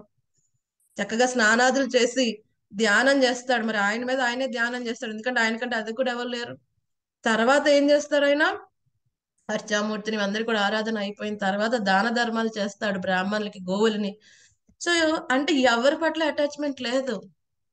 ఈ యొక్క రాణులు అనుకునేవారంట, ఓ అప్పుడే తెల్లారిపోయిందా, అప్పుడే ఈ కోడి అంతా కూస్తుందా, అయ్యో ఇంత ఫాస్ట్ గా తెల్లారు. రాణులు స్వామి పట్ల వ్యామోహంతో ఉండేవారు, స్వామిని ఎలా అట్రాక్ట్ చేయాలి స్వామిని అని ఆలోచిస్తూ ఉండేవారు. వాళ్ళు ఎవరండి? లక్ష్మీదేవులు. మన్మధుడు కూడా ఆ యొక్క లక్ష్మీదేవి యొక్క అందం చూసి ఆయనే పడిపోతాడు, ఇది బాణం విడిచిపెట్టడం తర్వాత సంగతి. అటువంటి లక్ష్మీదేవులు తహతహలాడుతున్న స్వామి ఎవ్వరి పట్ల అటాచ్మెంట్ తో ఉండడు. చాలా మంది భార్యాలోలుడు ఇంద్రుడే అనుకున్నాడు అప్పట్లో. సో భౌతిక ప్రపంచంలో మనలాంటి జీవులు అనుకోవటంలో ఆశ్చర్యం కాదు. కానీ భాగవతం చదివితే 10వ స్కందంలో స్వామి తెల్లవారుజామున లెగిసి అంత అందమైన లక్ష్మీదేవి పక్కన ఉన్నప్పుడు తెల్లారుజామున లెగిసి ఆయన కార్యక్రమాలు చేస్తున్నాడంటే ఆయనకి ఎవరి పట్ల అటాచ్మెంట్ లేదు అని మనం అర్థం చేసుకో. కేవలం మరి సత్యభామాదేవితో కానీ వేరే రాణులతో రెసిప్రొకేట్ అవుతున్నాడు అంటే, వాళ్ళు అడిగినట్టుగా చేస్తున్నాడు అంటే వాళ్ళు చేసిన భక్తికి స్వామి రెసిప్రొకేట్ అవుతారు. ఎందుకంటే వాళ్ళు మాధుర్య భావంలో స్వామిని సేవ చేస్తున్నారు కదండి. సో పితృవాస్యలో ఉన్నప్పుడు ఒకలాగా సేవ చేస్తారు, మాధుర్య భావనలో ఒక విధంగా సేవ చేస్తారు, సాఖ్యభావనలో ఒక విధంగా సేవ చేస్తారు. సాఖ్యభావనలో గౌబాలు అడుగుతారు, నీ మీద నేను ఎక్కుతాను, నన్ను మోసుకుని వెళ్ళు. మనం అడగలమో? అడగలేము. మనం దాస్యభావంలో ఉన్నాం కదండి. మనం ఇప్పుడు స్వామి నేను శరణాగతి పొందుతున్నా, నన్ను రక్షించవయ్యా, మన మూడు వేరేగా ఉంటుంది, నేను నీకు సేవ చేయటం కదండి. సో శాంత భావంలో ఉండే వాళ్ళు మూడు వేరేగా ఉంటుంది. కానీ ఇక్కడ మాధుర్య భావంలో యొక్క రాణులందరూ సేవిస్తున్న స్వామికి ఎవరి పట్ల ఎటువంటి అటాచ్మెంట్ అనేది లేదు, కేవలం వాళ్ళ భక్తికి స్వామి రెసిప్రొకేట్ అవుతున్నారు. సో ఆ విధంగా ఏమైందంటే భగవానుడు ప్రతి ఒక్క పత్ని అంటే 16,108 మంది ఒక్కొక్కళ్ళు కూడా మళ్ళీ 10 మంది పుత్రుల్ని సంతానం కింద పొందుతారనమాట. సో ఆ విధంగా వాళ్ళ కుటుంబం ఎంత పెద్దగా ఉంటుంది కదండి. 16,108 భవనాలు, మళ్ళీ ఒక్కొక్కరికి 10 మంది పుత్రులు, మళ్ళీ వాళ్ళ వివాహాలు అవుతాయి. కురుక్షేత్రం అయ్యేపాటికి స్వామికి మనవలు కూడా ఉన్నారు. అంటే ఎంతమంది ఉన్నారు యాదవులే. కృష్ణ భగవాన్ యొక్క ఫ్యామిలీ మెంబర్స్ ఎంతమంది ఉంటారు, ఎంత అద్భుతమైన యాదవ సైన్యం, యాదవ స్ట్రెంగ్త్ ఎంతలా ఉంది కదండి. యదువంశీయులు, కృష్ణవంశీయులు కదండి, వీళ్ళందరూ కూడా ఎంత పవర్ఫుల్ అయి ఉంటారు అప్పట్లో కదండి. ఎందుకంటే వాళ్ళందరూ కూడా స్వామితో మంచి సాంగత్యంలో ఉంటున్నారు, అది ఎంత అదృష్టం అండి, ఫేస్ టు ఫేస్ చూస్తున్నారు కదండి. సో ఈ విధంగా ఆయన యొక్క ఎడ్యుకేషను, అలాగే ఆయన యొక్క వివాహ వ్యవస్థలో ఆయన చేసిన విషయాలు ఎక్కడితో ఉద్ధవుడు కంప్లీట్ చేస్తారు. సో నెక్స్ట్ మనం ఆయన ఏ విధంగా ఈ యొక్క దుష్టులందరినీ సంహరించాడు. కొంతమందిని డైరెక్ట్ గా స్వామి సంహరిస్తాడు, కొన్ని ఆయన ఏజెంట్స్ అంటే ఎవరు, అర్జునుడు, భీముడు కదండి, వీళ్ళ ద్వారా సంహరింపచేస్తాడు. సో అవన్నీ వివరాలు మనకి 10 నుంచి 15 వరకు కూడా ఏ విధంగా వాళ్ళ ఆయన దుష్టులందరినీ కూడా సంహరించాడు అన్నది మనకి 10 నుంచి 15 వరకు వస్తుంది. అది మనం రేపు తెలుసుకుందాం. డివోటీస్, ఈ రోజు సెషన్ లో ఏమైనా సందేహాలు ఉన్నాయా? హరే కృష్ణ మాతాజీ. హరే కృష్ణ. అప్పుడు పారిజాత వృక్షం తీసుకొచ్చాక గొడవ చేశారా మాతాజీ ఇంద్రుడు అయితే మరి? అప్పుడు గొడవ అవుతుంది, యుద్ధం అవుతుంది. యుద్ధంలో స్వామి గెలుస్తారు. యుద్ధంలో హరే స్వామి కృష్ణ గెలవటం మాతాజీ. అవుతుంది. అప్పుడు మళ్ళీ ఆదిత్య మాత వచ్చి క్షమించమని అడగమని చెప్తుంది ఇంద్రుడిని. అప్పుడు మళ్ళీ ఇంద్రుడు మళ్ళీ సెన్సెస్ తన స్పృహకు వచ్చి అయ్యో క్షమించండి స్వామి అని మళ్ళీ అడుగుతాడు. యాక్చువల్గా కొన్ని లీలలు ఎందుకు జరుగుతాయంటే మనం ఎలా బిహేవ్ చేయకూడదో చెప్తాయి. ఇది కూడా అటువంటి లీల. మనం ఓకే స్వామి కొబ్బరికాయ, ఓకే స్వామి కోరిక తీరిపోయింది, 100 కొబ్బరికాయలు కొట్టాను, సరే అయితే అయిపోయింది స్వామి బాయ్ బాయ్ అనకూడదు అనమాట కదండి. సో స్వలాభం కోసం మన స్వామి దగ్గరికి వెళ్తే అది తీరిపోయిన వెంటనే స్వామికి మనకి రిలేషన్ లేదు అనిపిస్తే కనుక చాలా డేంజర్ అయిపోతుంది మన సిచ్యుయేషన్. సో మనం ఈ లీల నుంచి మనం అది చక్కగా తెలుసుకోవాలన్నమాట. రైట్. హరే కృష్ణ మాతాజీ. హరే కృష్ణ. అక్షంతలు హరే ఆ. కృష్ణ మాతాజీ. హరే కృష్ణ మాతాజీ.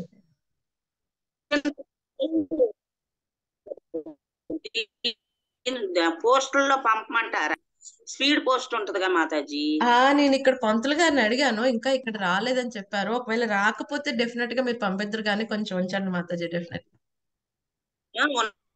ఉన్నాయి మాతాజీ.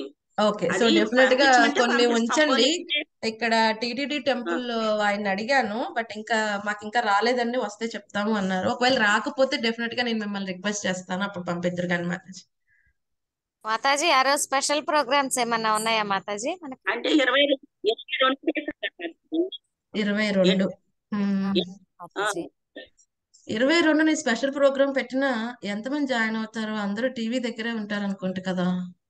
ఎస్ మాతాజీ. ఇక్కడ ఎందుకంటే అది అక్కడ అందరికి లైవ్ చూపిస్తారు అనుకుంటున్నాను నేను. సో ఇది వందల సంవత్సరాల తర్వాత జరుగుతున్న అద్భుతమైన విషయం, మనందరూ వీక్షిస్తే బాగుంటుంది అని అనుకుంటున్నాను. లేకపోతే అది ఉంది ఇంకేమైనా మాతాజీ. ఇక్కడ గుంటూరు మాతాజీ జిల్లాలో ఇక్కడ ప్రోగ్రామ్స్ ఉన్నాయి కోటి మాతాజీ మాకు చాలా. శివలింగాల హరే కృష్ణ. ఉంది మాతాజీ. ఏమండి మంజులా మాతాజీ? ఇక్కడ ఆ టెంపుల్ ఇనాగ్రేషన్ రోజు ఇక్కడ ప్రోగ్రామ్స్ పెట్టుకున్నాం మాతాజీ మేము. యాక్చువల్ గా ఇప్పుడు ప్రతి ఊరిలో అక్కడ ఉన్న రామాలయంలో ఇప్పుడు పూజలు జరుగుతున్నాయి. స్పెషల్ పూజలు కదండి, అర్చనలు అన్ని చేస్తున్నారు ఇప్పుడు యాక్చువల్ గా. మరి అదనమాట. సో అందుకనే నేను మొన్న కూడా వచ్చింది, మన సండే కూడా నా మైండ్ లో థాట్ వచ్చింది. బట్ ఎంతమంది, ఎందుకంటే ప్రతి ఒక్క సిటీలో కూడా వాళ్ళ ఊరిలో వాళ్ళందరూ సంకల్పించుకొని చేస్తున్నారు. ఎందుకంటే మన మోడీ గారు కూడా చెప్పారు కదా దీపావళి కింద సెలబ్రేట్ చేసుకోమని. So every one is so happy. ఎన్నో వందల సంవత్సరాల కష్ట ఫలితం మన సుబ్బరామయ్య ప్రభు మన పంపించారు కరసేవకుడి కింద, ఆయనకి సన్మానం జరిగింది. సుబ్బరామయ్య ప్రభు మీ వీడియో ఆన్ చేస్తే మేము అందరం ఒకసారి చూస్తాం. సో సుబ్బరామయ్య ప్రభు 1990లో సో స్వామికి సో నేను ప్రభుని హైలైట్ చేస్తాను. Okay. So thank you so much Subbaramaiah Prabhu. So ఆ విషయం మాకు తెలియజేసినందుకు so thank you so much. Right. So మీరు ఏమైనా షేర్ చేస్తారా? అప్పుడు మీరు ఏం చేశారు? అయోధ్యకు పోయినాం మేడం. అప్పుడు మీరు అందరూ వెళ్ళారా ప్రభు అక్కడికి? అయోధ్యకు పోవాలని పోయినాము. ఓకే. మేము పోయినప్పుడు కాశీలో మాకు డ్రాపు. ఓకే. అక్కడ నుంచి మళ్ళీ పోవాలని. ఓకే. మేము పోయిన తర్వాత సిచ్యువేషన్ చాలా స్ట్రాంగ్ గా ఉంది. అక్కడికి పోనీకి ఏ మాత్రం కూడా అవకాశాలు లేకుండా మొత్తం బందీగా చేసేసినారు. అయోధ్యను పూర్తిగా బంధంలో పెట్టేసినారు. అని ఎక్కడ పోయినా కానీ ఎట్లయినా అరెస్ట్ చేస్తారో అదేదో ఇక్కడనే ప్రొవిజన్ చేసి అరెస్ట్ కమ్మని చెప్పినారు.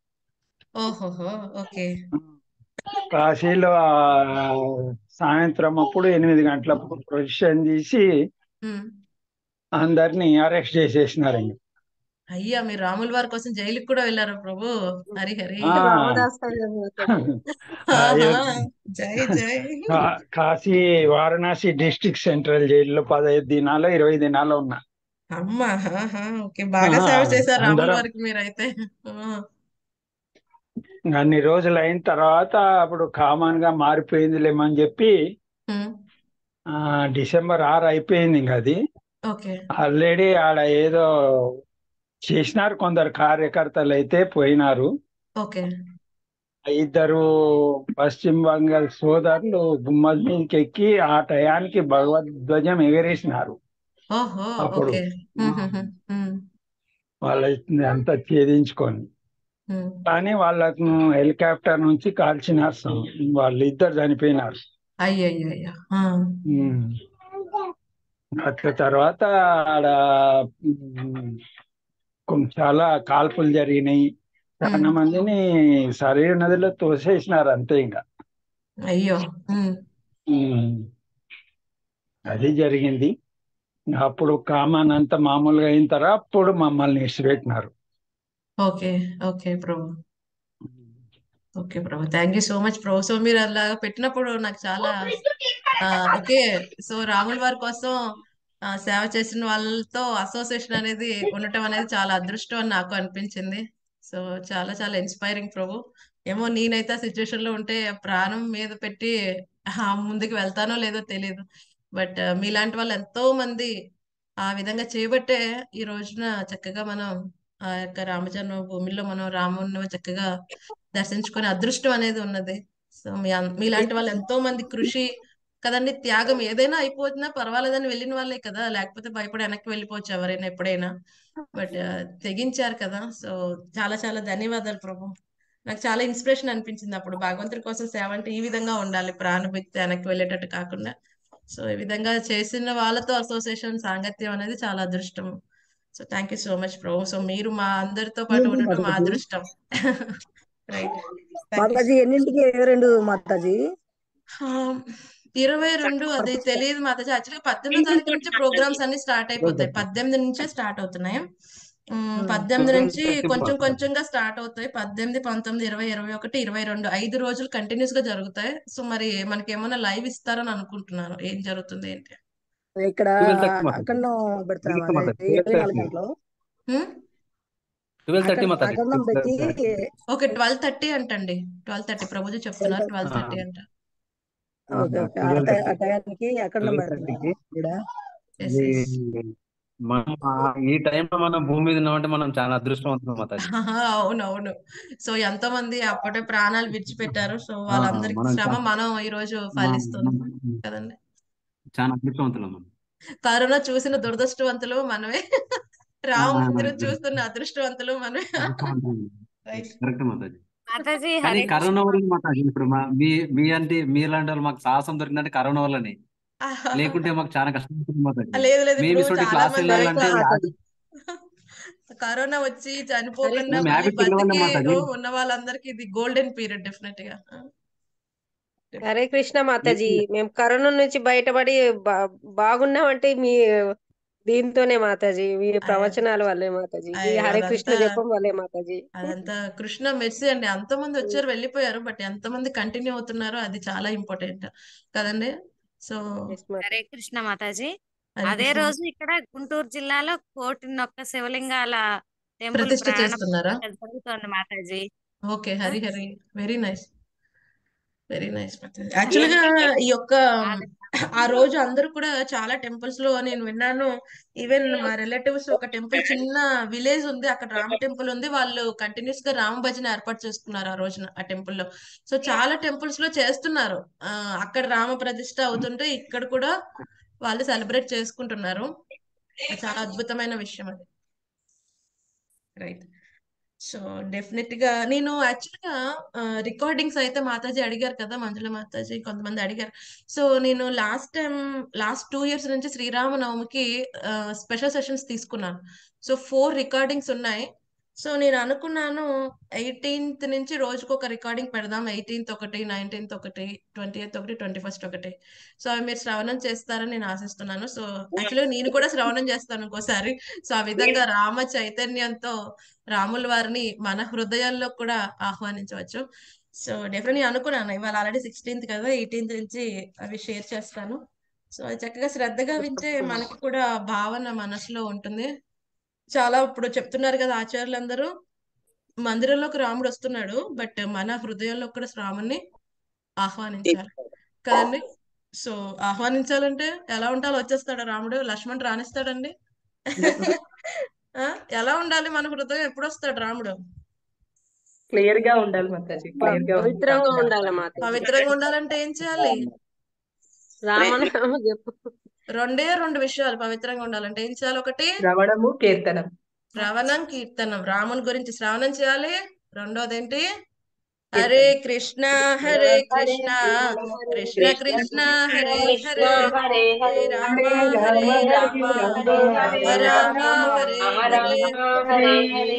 నామ సంకీర్తన, ఒకటి శ్రవణం, ఇంకొకటి నామ సంకీర్తన. ఈ రెండు చేస్తే డెఫినెట్ గా లక్ష్మణుడు మన హృదయంలో కూడా రామచంద్రమూర్తి ఉంటానికి పర్మిషన్ ఇస్తారు, బలరాముడు కూడా కృష్ణుని ఉండడానికి పర్మిషన్ ఇస్తారు. లేకపోతే నో వే, బాయ్ బాయ్, ఎవరో తెలియదండి మీరు అంటారు కదండి. సో అందుకని దయచేసి ఈ రెండు మనం ఫాలో అవుద్దాం. అందుకని నేను 18th నుంచి కథ కూడా షేర్ చేస్తాను. కథ శ్రవణంతో పాటు మీరు రెగ్యులర్ జపం కుదిరితే ఇంకా ఎక్కువ మాలలు చేసే ప్రయత్నం చేయండి. అప్పుడు చైతన్యం మన హృదయంలో ఉంటుంది, అది క్యారీ ఫార్వర్డ్ అవ్వాలని మనం ఆశిద్దాం. Okay, thank you so much dear devotees. ఈ విధంగా ఈ రోజు కృష్ణ భగవానుడు ఒక ఇంటివాడు అయ్యాడు. ఒక ఇంటివాడు కాదు, 16,108 మంది భార్యలు పొందాడు. చాలా సుఖంగా ఉంది. సో తర్వాత స్వామి ఏ విధంగా, ఇప్పుడు తను వచ్చిన కార్యక్రమం ఏమిటి? దుష్టును సంహరించాలి. ఏ విధంగా సంహరించాడు, ఏ విధంగా తన ఏజెంట్స్ ద్వారా సంహరింపజేస్తాడు, అది మనం రేపు తెలుసుకుందాం. Okay, thank you so much dear devotees. మళ్ళీ రేపు కలుద్దామండి. హరే కృష్ణ కృష్ణ కృష్ణ హరే హరే హరే రామ రామ రామ హరే హరే. హరే కృష్ణ కృష్ణ కృష్ణ హరే హరే హరే రామ రామ రామ హరే హరే. హరే కృష్ణ కృష్ణ కృష్ణ హరే హరే హరే రామ